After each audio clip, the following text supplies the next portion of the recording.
तर आज मी ट्राय केले आपल्या अमरावतीचे बरेचसे स्ट्रीट फूड आणि काही काही तर एवढे क्रेझी होते ना की विचारू नका. तर कोणते कोणते ट्राय केले आणि कशी टेस्ट होती सगळं काही सांगतो, शेवटपर्यंत बघा. तर जय शिवराय भावांनो, मी आहे संभाजीनगरचा प्रणव आणि स्वागत आहे तुमचं एका नवीन मिनी ब्लॉग मध्ये. तर विषय असा झाला की आज होती माझी मेस बंद, तर चला म्हटलं बाहेरूनच काहीतरी खाऊन येऊ. तर सगळ्यात पहिले मी ट्राय केला आपल्या टाउनशिपचा वडापाव आणि याला ट्राय केल्यावर असं झालं की टेस्ट करूच तरच संपून गेला. म्हणजे छान होता पण खूप छोटा होता. त्याच्यानंतर मग मी बोलवलं आपल्या मित्राला, चल म्हटलं आता सिटीत जाऊ म्हटलं काहीतरी खाण्यासाठी. आणि सिटीमध्ये चाललोच होतो तर आपल्याला भेटले आपले व्लॉग्स बघणारे मित्र.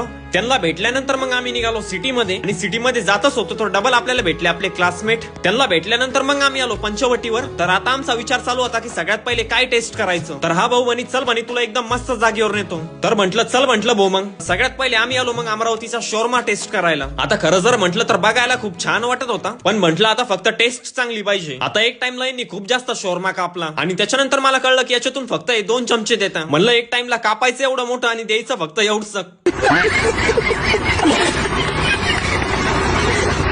काही बाना पण प्राइसच्या हिशोबाने एक नंबर होता. त्याच्यानंतर आम्ही निघालो मग दुसरी गोष्ट ट्राय करायला. तर दुसरी गोष्ट आम्ही ट्राय करून बघितली ती म्हणजे चायनीज नूडल्स. आणि टेस्टला जर म्हटलं तर खूप भारी होती आणि खूप स्पायसी पण होती. आणि त्याच्यानंतर चला म्हटलं मस्तपैकी काहीतरी नवीन ट्राय करून बघू म्हटलं. तर त्याच्यानंतर मग आम्ही ट्राय केली ही ड्रिंक. आणि खरं जर म्हटलं तरीच मला नावच नाही माहिती, पण जेव्हा टेस्ट केली तर खूप क्रेझी होती. आणि हा अमरावतीमध्ये सगळ्यात फेमस डिश कोणती कमेंट मध्ये नक्की सांगा, कारण की पुढच्या वेळेस आपण ती पण टेस्ट करून बघू. तर चला भावांनो, मी भेटतो तुम्हाला पुढच्या व्लॉग मध्ये. त्यासाठी लवकरात लवकर लाईक करून फॉलो करून घ्या.